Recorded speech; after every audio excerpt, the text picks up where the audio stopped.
हम्म sir second. Sir first. First भी है,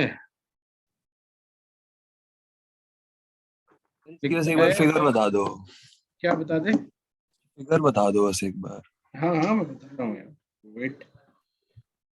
Rakhal is looking for a field where he can graze his cow. He finds local farmer Gopal who agrees to rent his field for Rakhal rupees 1,000 a year.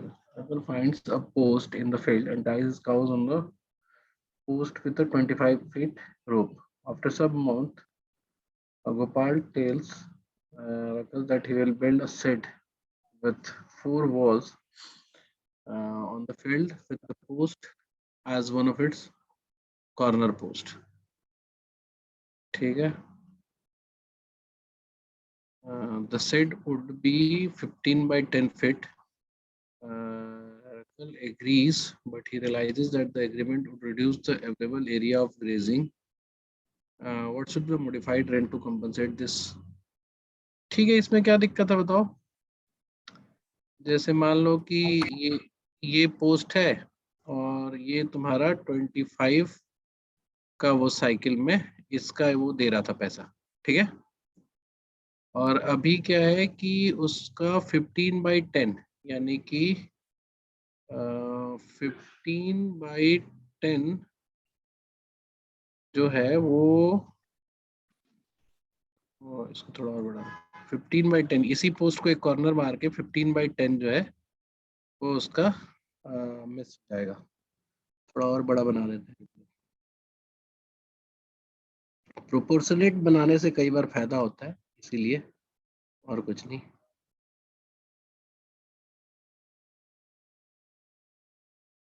ये 15 है, ये 10 है, तो बताओ इसमें क्या दिक्कत है तुम्हें? सर इसमें से जो सर्कल का एरिया और बस ये माइनस करना है। अरे ऐसे कैसे होगा?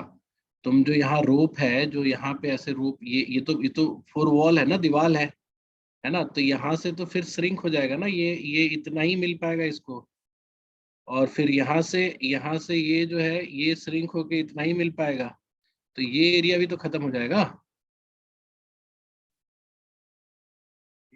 So the new area for grazing will be ये वाला जो हम डार्क कर रहे हैं, ये 3/4 ऑफ द वो सर्कल, और इसका 1/4 ऑफ दिस सर्कल और 1/4 ऑफ दिस सर्कल, तो ये तुम्हारा 3/4 ऑफ पाई इंटू 25 स्क्वायर ये, plus 1/4 of pi into 10 square, और plus 1/4 of pi into 15 square. समझ में आया तुम्हें? यस सर अब आ गया। आ गया ना? अब ये हो जाएगा ना, इससे कंपैरिजन कर लेना। सर अगर ये शेड कॉर्नर से शुरू होता मतलब कौन से तब कॉर्नर तो से उतना शुरू एरिया होता? तो हमें मिल जाता, मतलब सर्कल के कॉर्नर से। लेकिन लिखा है ना कि सेट जो है वो एक पोस्ट को as one of the corner बनाना है। अच्छा हाँ, तो अब तुमको ये पता है कि जैसे पाई 25 स्क्वायर, ये इक्विवेलेंट है तुम्हारा 1000 का, ठीक है? तो अभी कितना आ रहा है हमारे पास, बताना जरा सा। अगर हम इसको वो ले ले, पाई बाई 4 ले ले कॉमा, तो ये तुम्हारा 25 स्क्वायर कितना होता है? 625 इंटू 3, कितना होगा बताओ? 1875। 1875 ये वाला, और प्लस ये 100, ये प्लस 15 225, ये सब जोड़ के कितना होगा बताओ? हाँ, 2200। 2200/4 कितना होगा? 550। 550। हाँ, तो 625 का 1000 रुपया लग रहा था, 625 का तुम्हें 1000 लग रहा था, तो 550 का कितना होगा? तो 1000/625 इंटू 550 यहाँ कर देते हैं, तो ये तुम्हारा 25 से ही कट जाएगा, तो ये 22 हो जाएगा, और ये 25 से कट जाएगा 40, 880 हो जाएगा तुम्हारा, ठीक है? Yes sir. ओके, तो इसके बाद सेकंड पूछ रहे हो ना? आर्यन। Yes sir. सेकंड है हमारा the city has a park shaped as right angle triangle. ठीक है। The length of the longest side of the park is 80 meter. The mayor of the city wants to construct 3 paths from the corner point opposite to the longest side such that the 3 paths divides the longest side into 4 equal segment. Determine the sum of, तो basically देखो इसमें 80 का तो hypotenuse दिया हुआ है, ठीक है, but they have not decided कि ये क्या बोलते हैं, लेंथ लेंथ नहीं, परपेंडिकुलर और बेस क्या होगा। बात मेरी समझ में आ रही है क्या कह रहा हूँ मैं? मतलब थोड़ी आप थोड़ी। थोड़ी बहुत क्या मतलब होता है, जैसे ये है कि 80 का हम ऐसा भी बना सकते हैं हाँ और सर, मतलब अलग अलग डायमेंशन हो सकती हैं। हाँ, और ये पूरे क्वेश्चन से ये समझ में आ रहा है कि डायमेंशन का कहीं कोई हिंट नहीं है, ठीक है। हाँ। तो डायमेंशन का अगर कहीं कोई हिंट नहीं है and all the questions all the answers has a numerical value, ठीक है, इसका मतलब तुम कोई भी डायमेंशन ले लो तो चलेगा काम। हाँ। तो बस, तो कोई भी डायमेंशन लेने के लिए हम वो वाला ले लेते हैं, इसको 5 मान लेते हैं, तो 3 4 5 वाली ट्राइंगल ले लेते हैं। तो ये अगर 80 है तो ये तुम्हारा 48 हो जाएगा और ये तुम्हारा 64 हो जाएगा, ठीक है। तो एक तुम्हारा 48 और एक 64 और ये तुम्हारा हो जाएगा 80, और इसके 4 पार्ट्स बनाने हैं तो 20 20 के डिफरेंस से बन जाएगा, ठीक है। Yes sir. अब पूछा क्या है तुमसे? इनके सम का मतलब स्क्वायर्स का सम। इसका ना, तो इसका सम निकालने का कैसे निकलेगा, देखो जैसे अब ये वाले रास्ते का सम निकालना है, सम का स्क्वायर। तो जैसे ये अगर हम गिराएंगे, ठीक है, तो 1/4 से गिरा है तो इसका भी 1/4 कटेगा, समझ रहे हो ना। बेसिकली जैसे इसका 1/4 मिलेगा, 48 का ये 12 हो जाएगा और यहाँ पे ये 48 हो जाएगा।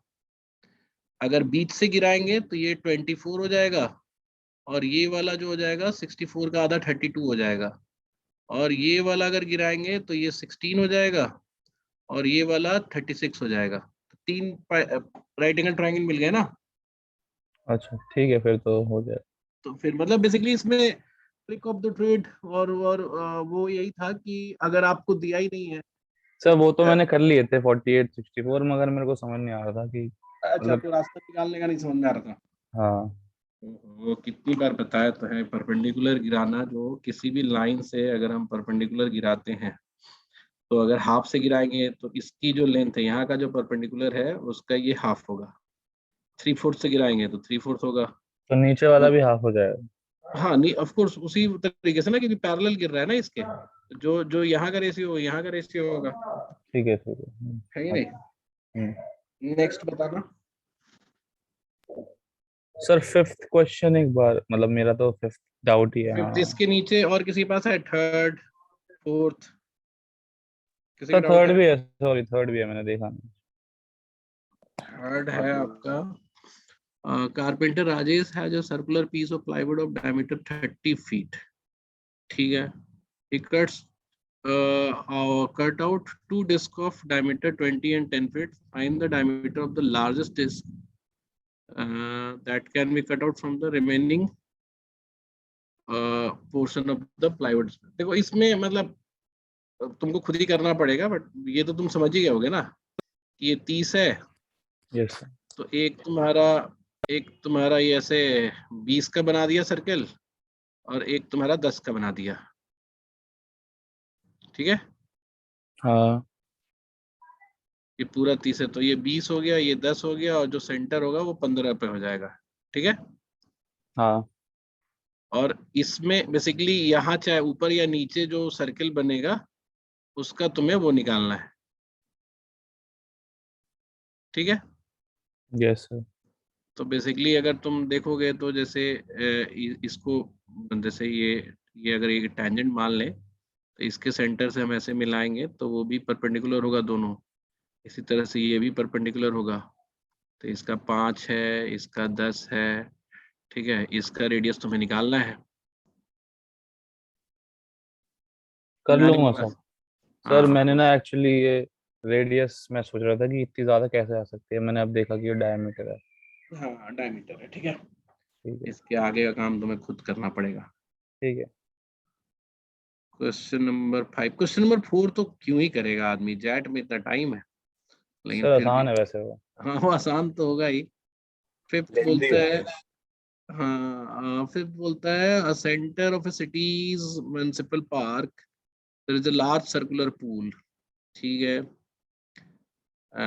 सर्कुलर पूल है, the fish is released in the water at the edge of the pool, ठीक है। The fish swims north for 300 feet, मतलब किसी भी एज पे ना, ऐसा कोई डिफाइन नहीं किया कौन सा, नॉर्थ में वो 300 feet before it's hit the edge of the pool again, and it then turns east and swim for 400 feet to hit the edge again. What is the area of the? अरे इसमें अब तुमको क्या दिक्कत है? Sir मतलब मैं समझ गया ये कैसे करना है, मैं ये मतलब लेकिन यहाँ से देखो, यहाँ से 300 में गया और यहाँ से 400 में गया।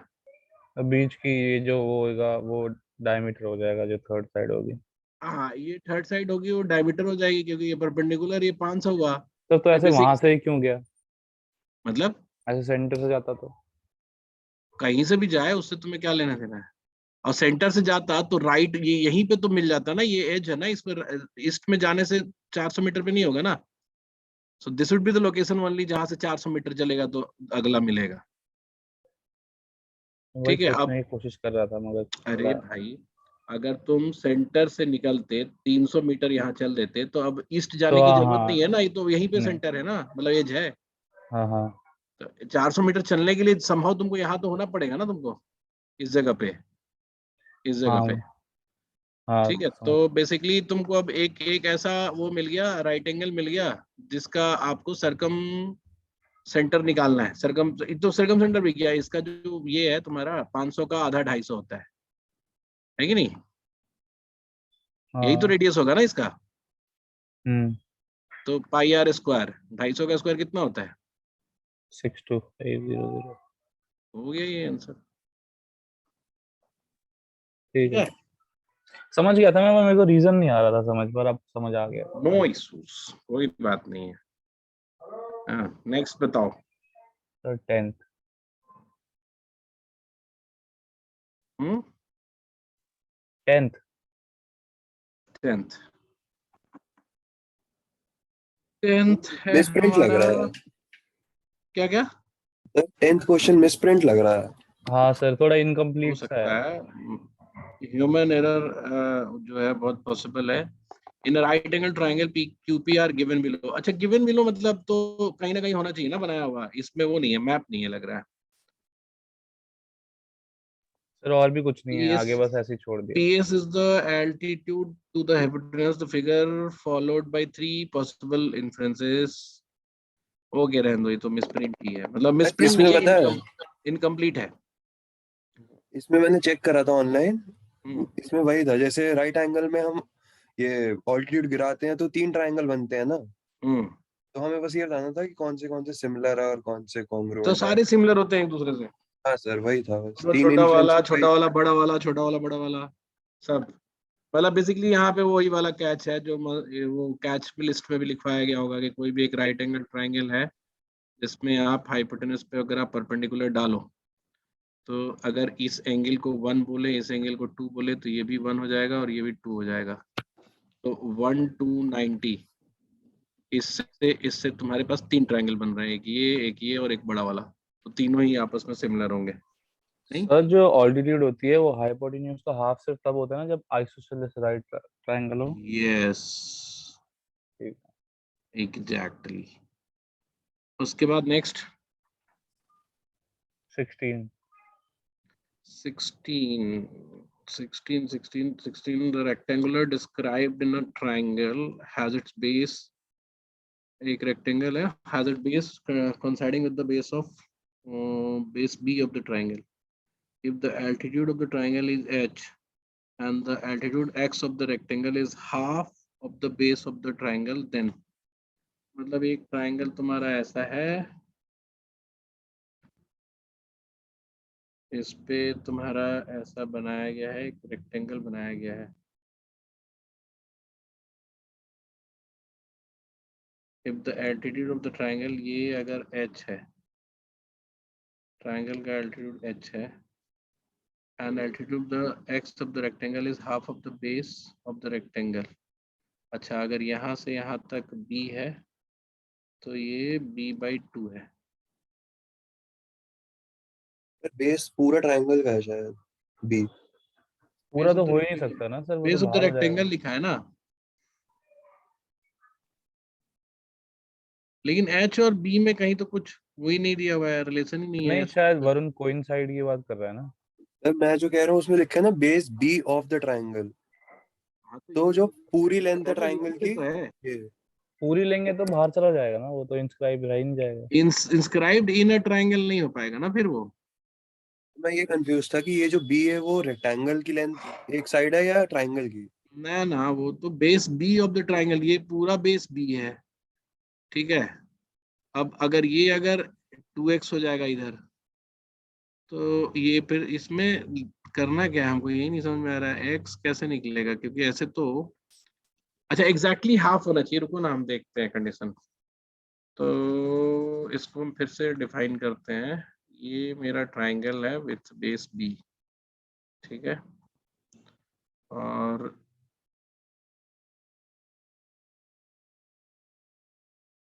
तो ऐसा बनना चाहिए कि जो रेक्टेंगल है उसका आधा हो। तो ये x है, तो ये तुम्हारा 2x हो जाएगा, और ये तुम्हारी हाइट हो जाएगी। तो अब चाहिए क्या हमको, x कैसे निकलेगा? ओके, सर मैं तो कह रहा हूँ नंबर लेट कर लेते हैं, उसके बाद कर लेंगे। नहीं नहीं, नंबर क्यों लेट कर लोगे? हमको ये लग रहा है जैसे जैसे ये जो लाइन है, जैसे ये जो लाइन है, जैसे जैसे ऊपर जा रहा है, जैसे मान लो ये रेक्टेंगल है, तो ये तो सिमिलर ट्रायंगल हो गया ना तुम्हारा, समझ रहे हो ना, बड़ा वाला छोटा वाला सिमिलर ट्रायंगल हो गया। तो जैसे मान लो कि अगर अगर ये x है तो ये वाला h-x हो जाएगा, ठीक है। हाँ। तो बड़े वाले ट्रायंगल में सिमिलरिटी लगाएं, जैसे h/b लगाएं, तो छोटे वाले ट्रायंगल में हो जाएगा h-x/2x। इससे x निकल जाएगा, जो भी निकलना होगा। समझ रहे हो ना मेरी बात? समझते रहे। है यस सर, समझ गए। ABC APQ मान ले, तो APQ जो है सिमिलर टू ABC है। तो हम क्या करते हैं, रिस्पेक्टिव साइड्स का रेशियो सेम होता है, तो h/b इक्वल टू h-x/2x। तो अब इसको कर लो, और 2xh is equal to bh-bx। तो h और x एक ही जैसा लिख रहा हूँ मैं, सब एक जैसा लिख रहा हूँ मैं।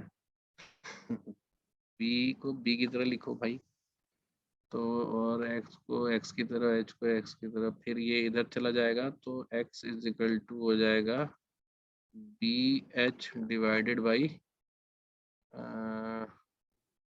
2h plus b, 2h plus b, ये वाला हो जाएगा तुम्हारा, ठीक है। Yes sir. अब अगला बताइए। 17। सर ये डिनोमिनेटर में 2x कैसे आया? Very h by good. b h ये minus x। बोला है ना, नहीं ये बोला ना कि the altitude x of the rectangle is half of the base of the rectangle. तो अगर हम एल्टीट्यूड को x मान ले रहे हैं, तो जो बेस ऑफ द रेक्टेंगल जो है यहाँ से लेके यहाँ तक का, वो 2x होगा। हाँ हाँ ठीक है। तो PQ भी तो 2x हो जाएगा। हम्म। हम्म, वैसा कर दिया। नेक्स्ट बताओ, अब आगे किए नहीं होगे पक्का? 17 सर। अब ऐसे ही पूछ रहे हो कि आगे किए नहीं हो? नहीं किया, ये समझिए 17 तक किया था बस, ये समझ